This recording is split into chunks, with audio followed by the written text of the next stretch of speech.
Halo semuanya, kembali lagi di channel Jukuk Tech. Di video kali ini aku akan unboxing HP terbaru dari Infinix. Ini adalah Infinix Hot 40 Pro. HP dengan harga cuma 2 juta lebih 50.000 untuk harga flash sale-nya, dan untuk harga normalnya ini ada di angka 2.199.000. Dan HP ini memiliki spesifikasi yang mirip-mirip seperti di Infinix Note 30, yang dimana Infinix Note 30 itu menurut aku salah satu HP terbaik di angka 2 jutaan kecil guys. Jadi menurut aku ini menarik ya, opsi selain Infinix Note 30. Ya, ini dia untuk box dari Infinix Hot 40 Pro bertemakan Free Fire ya guys ya, FF ya, game burik. Tapi di sini untuk poin sellingnya bisa kalian lihat di sini untuk chipsetnya menggunakan Helio G99 lagi guys. Ya, tapi nggak apa-apa sih, soalnya Helio G99 itu chipset yang powerful banget di harga 2 juta kecil ya. Nah, di sini untuk kameranya ada di 108 megapiksel portrait kamera dengan 32 megapiksel selfie kamera. Nah, ini lebih tinggi daripada Infinix Note 30 ya. Jadi ada kelebihan dan juga ada kekurangannya daripada Infinix Note 30. Kemudian untuk layarnya ini di 120 Hz Full HD Plus, dan juga untuk penyesannya ini di 33 watt. Jadi lebih kecil daripada Infinix Note 30 ya. Jadi ini menarik banget kalau kita bandingin langsung dari Infinix Note 30 dan juga Infinix Hot 40 Pro. Mungkin nanti next video akan aku bikinin video perbandingannya guys ya. Oke, di sini untuk material gaming network teknologi, maksudnya apa nih? Dan di sini ada juga NFC-nya guys ya. Dan ini untuk varian RAM dan memorinya ini di 8/256 GB. Oke, langsung aja kita unboxing boxnya. Oke, ini dia, ini Infinix Hot 40 Pro nya, kita sampingin dulu. Di sini ada kitab-kitabnya. Kemudian kita dapat soft case, clear case ya. Lumayan banget ya, nggak perlu beli lagi. Kemudian kabel data USB-C dan kepala charger yang outputnya ini di 33 watt. Oke, ini dia Infinix Hot 40 Pro nya, kita kletek dulu. Oke, dan ini aku beli yang warna hijau guys ya. Kita kletek untuk emailnya. Oke, ini dia desain dari Infinix Hot 40 Pro yang warna hijau. Nah, ini untuk warnanya sih nggak terlalu hijau, malah lebih mirip ke putih ke biru-biruan gitu ya. Padahal ini warna hijau guys ya. Dan untuk desainnya sih menurut aku ini biasa aja, malah sedikit kurang suka untuk di bagian kameranya, ini terlalu norak gimana gitu ya, ini terlalu gede menurut aku. Tapi ya ini kembali lagi ke selera masing-masing, mungkin ada yang suka dengan desain seperti ini. Dan untuk finishing bodinya ini ternyata glossy guys ya, padahal yang warna biru itu finishingnya doff, tapi di sini glossy ya kalau yang warna hijau. Tapi untungnya ini nggak gampang nyeplak sidik jari guys. Dan untuk build quality-nya ini terbuat dari plastik ya, ini kerasa plastiknya ya. Ini kurang biasa aja sih, nggak terlalu solid, tapi ya masih oke lah untuk harga 2 jutaan menurut aku. Kemudian untuk di bagian belakang di sini ada triple kamera yang resolusinya ini 108 megapiksel untuk kamera utamanya, dan dua lainnya ini cuma kamera pendamping aja alias kamera gimmick ya. Jadi nggak ada ultra wide-nya. Kemudian di sini ada flash, ada logo Infinix ya ini. Nah, kemudian di samping di sini ada tombol volume up, volume down, kemudian tombol power yang udah menyatu dengan fingerprint. Kemudian di bagian bawah di sini ada speaker USB-C, lubang mikrofon, dan juga lubang jack audio guys. Nah, kemudian di samping di sini ada SIM tray, kita coba lihat. Nah, untuk SIM tray-nya ini udah triple slot guys ya, jadi bisa 2 SIM dan 1 kartu memori ya. Ini mantap banget sih ya. Kemudian di bagian atas di sini ada speaker lagi, jadi udah stereo speaker. Dan ini dia untuk bagian depannya, kita hidupin dulu. Dan BTW ini udah terpasang anti gores ya, cuma ini anti gores biasa ya, bukan tempered glass.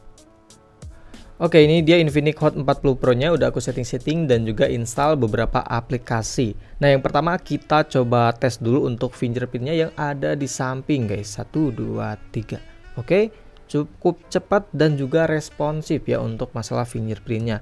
Kemudian ini dia untuk tampilan pertama dari Infinix Hot 40 Pro nya, ini bertemakan Free Fire guys, FF ya, karena ini kolaborasi dengan Free Fire yang mengingatkan aku dengan Teknopova 5 ya. Ini temanya mirip-mirip seperti di Teknopova 5 guys. Nah, kemudian di sini untuk softwarenya ini masih di XOS versi 13.5.0 guys ya, dan masih menggunakan Android 13 ya. Tapi entah bakal dapat Android 14 atau tidak. Harusnya sih dapat ya, minimal 1 kali update lah ya. Nah, kemudian untuk layarnya di sini berukuran 6,78 inci menggunakan panel IPS, resolusi 1080 pixel dan refresh rate-nya udah 120 Hz ya. Ya ini untuk layarnya sih udah cukup oke lah untuk harga 2 juta kecil ya. Untuk bezelnya ini masih kerasa tebal sih di bagian bawah ya, tapi ini masih wajar banget di harga 2 juta kecil ya. Nah, kemudian untuk responsivitas layarnya juga ini nggak ada masalah ya. Selama aku tes tadi ini nggak ada masalah, nggak ada delay touch ataupun ghost touch. Ini aman banget. Dan untuk haptiknya ini nggak terlalu enak, tapi untuk harga 2 juta sih ini udah standar aja lah untuk haptic feedbacknya. Kemudian untuk di bagian speakernya ini udah stereo speaker ya di bagian bawah dan juga di bagian atas. Dan untuk kualitas speakernya menurut aku ini udah termasuk oke sih di harga 2 juta kecil ya. Walaupun bassnya itu tipis-tipis aja, tapi suaranya itu kerasa rame dan juga lumayan kencang ya, kalian dengerin aja sendiri.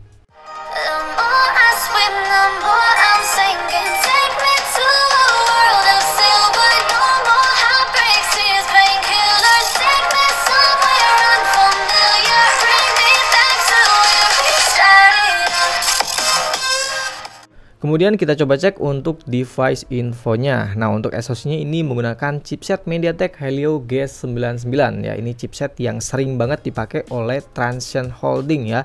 Seperti di Infinix Note 30 ataupun Tecnopova 5 series guys ya. Tapi ini chipset yang bagus sih di harga 2 juta kecil mah ya. Ini cukup kencang buat main game, juga masih enak ya menurut aku. Kemudian di sini untuk screen-nya 2460 x 1080 pixel dan udah 120 Hz refresh rate. Untuk penyimpanannya ini RAM-nya 8 GB LPDDR4X ya, dan untuk memori internalnya 256 GB udah UFS kepala 2 guys. Untuk kameranya ini 108 megapiksel ya, harusnya ini kebacanya cuma 11 megapiksel. Tapi untuk sensornya, nah ini kebacanya 108 megapiksel menggunakan Samsung S5K HM ya. Ya ini sensor yang standar sih. Untuk kamera depannya ini 32 megapiksel Galaxy Core. Kemudian untuk baterainya ini 5000 mAh dengan pengecasan cepat 33 watt. Kemudian kita cek untuk sensor boxnya guys. Nah, untuk sensornya ini juga cukup lengkap ya, cuma ada sensor suhu dan sensor tekanan yang absen. Dan untuk sensor giroskopnya juga ini udah hardware guys ya, jadi ini mantap banget untuk main game PUBG guys. Kemudian kita coba cek untuk multi touch-nya guys, berapa touch nih ya.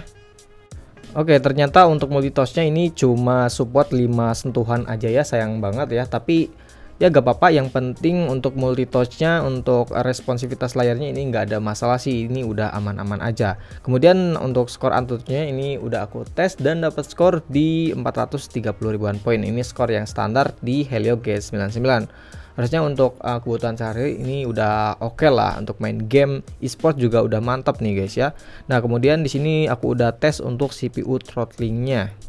Dan untuk hasil CPU throttling-nya ini cukup stabil ya di 91%. Jadi ini mantap lah untuk kestabilan performanya. Kemudian untuk main game di sini aku baru ngetes 3 game aja, yaitu Genshin Impact, Mobile Legends dan FF Max. Untuk game Mobile Legends ini bisa di settingan ultra di 90 fps dan untuk gameplaynya ini masih termasuk enak ya. Jarang sekali adanya frame drop. Walaupun ada frame drop itu tipis-tipis aja, nggak terlalu mengganggu, dan FPS rata-rata yang aku dapetin itu di sekitaran 82 fps. Kemudian untuk game Free Fire Max di sini aku setting di settingan rata kanan, dan untuk FPS yang aku dapetin ini cukup tinggi ya, di rata-rata di 71-an fps, dan itu FPS-nya naik turun tapi ini masih tergolong lancar guys untuk main game Free Fire Max. Kemudian untuk Genshin Impact ini aku setting di settingan lowest di 60 fps ya, dan untuk fps rata-rata yang aku dapetin itu di sekitaran 30-40 fps ya. Ya ini masih playable banget untuk mainin game Genshin Impact ya, standar Helio G99 guys. Oke, yang terakhir kita coba tes untuk di bagian kameranya. Nah, untuk kameranya ini beresolusi 108 megapiksel untuk kamera belakang, dan 2 kamera lainnya ini cuma kamera pendamping aja alias kamera gimmick guys. Untuk kamera depannya ini di 32 megapiksel. Kita coba foto guys. Oke, ini dia untuk hasil dari kamera si Infinix Hot 40 Pro. Ya ini masih kerasa tajam sih guys ya untuk detailnya. Nanti untuk sampel-sampelnya akan aku tampilkan di sini. Nah, kemudian di sini ada mode super malam, mode potret, mode cantik, mode foto, dan masih banyak lagi guys untuk mode-modenya. Kemudian untuk videonya ini bisa sampai di 2K 30 fps, dan kemudian untuk mode stabilnya ini bisa di 1080 30 fps. Kemudian untuk kamera depan yang resolusinya 32 megapiksel, kita foto dulu. Oke, ini dia untuk hasil dari kamera depan si Infinix Hot 40 Pro. Ya, ini masih kerasa tajam sih guys ya untuk kamera depannya. Ya cukup oke sih untuk kamera depannya. Nanti akan aku tampilkan ya untuk sampel foto dan videonya juga. Kemudian untuk mode-modenya seperti ini ya, mirip-mirip. Nah, di sini untuk mode-mode kamera depannya. Kemudian untuk videonya ini bisa sampai di 2K di 30 fps lagi cuy.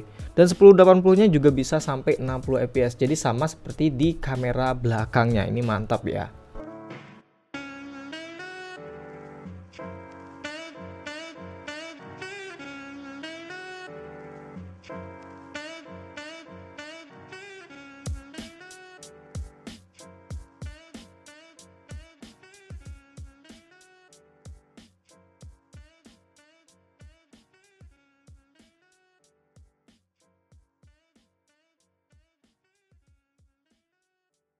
Oke, ini dia perekaman dari Infinix Hot 40 Pro di resolusi maksimalnya di 2K 30 fps. Dan ini nggak ada mode stabilnya ya kalau di resolusi 2K.